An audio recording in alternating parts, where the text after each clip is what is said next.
alongs. Other than that, I'll just mention some of the other things that happened on this show, just for completeness' sake. Let's see what else we got. The Mark Miro thing. I do want to mention that. So Mark Miro was the finalist in his Intercontinental title tournament with Farouk. Him and Farouk and Sable was his valet. So on the face of it, this kind of seems like a weird thing to, be a final of an Intercontinental tournament with all the people who were in the tournament. But it does make sense though when you look at the valets. It's Farouk and Mark Miro, but the valets are Sable and Sonny. So they're there, kind of. So it's a superstar valet showdown, really. But Sonny got kicked out by Pat Patterson, who was the referee for this match. The first ever Intercontinental champion. But, by the way, sorry about that. I didn't have the TV on bigger. But yeah, here's the image of Sable and Sonny on the outside. So this is before Sonny got kicked out of the match. And then Sonny got kicked out and ended up coming back. So here she is getting kicked out. And here she is coming on the way back. And then she has a face-off with Sable. Can you believe this? Sonny and Sable. And they have like a little cat fight. So here's Sable pulling Sonny off the apron. And then here's them slapping at each other. Good shit. But anyways, Mark Miro wins. And I think this is the start of a little push for Mark Miro because he's going to be the Intercontinental champion. And he's got Sable at his side, who everybody loves and thinks is amazing. But okay. I think I was never really a Mark Miro fan.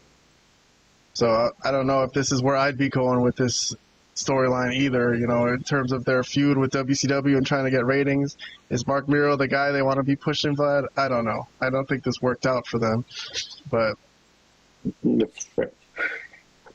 I mean, I think, yes, of course, they like that he came in with his attractive wife, Sable. But no, I think they thought he was a good worker in WCW, which he was, and they tried to give him a pretty decent push here, and even put the IC title on him. But yeah, I mean, I don't know. The whole, he had the whole Little Richard gimmick. Like, he looked like Little Richard, and he was the wild man.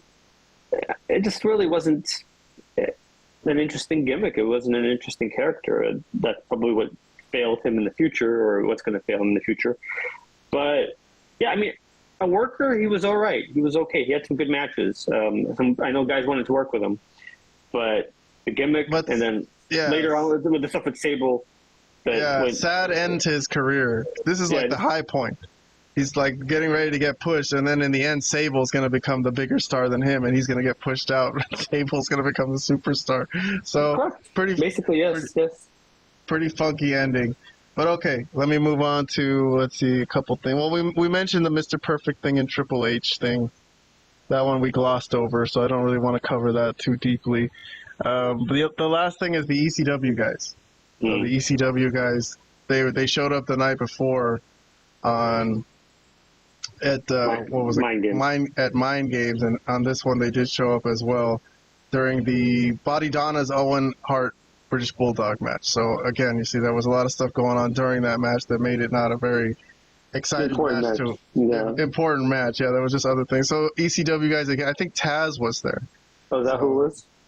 Yeah, so they kind of slight distraction. They didn't really focus in on them. And then JR had a good moment where he said, "These guys wrestle in a bingo hall." Yes. They wrestle in a bingo hall. So, okay. That's probably what he thought of this wrestling. I'm sure. All right. So there you go. That's our review of WWF Raw from September 23rd, 1996. I think, again, another loss to WCW. Oh, yeah. So this is probably one of the lower points of WWF. Some people were thinking WWF could go under it, go out of business at this point. So especially with how bad they were going. But all right, that's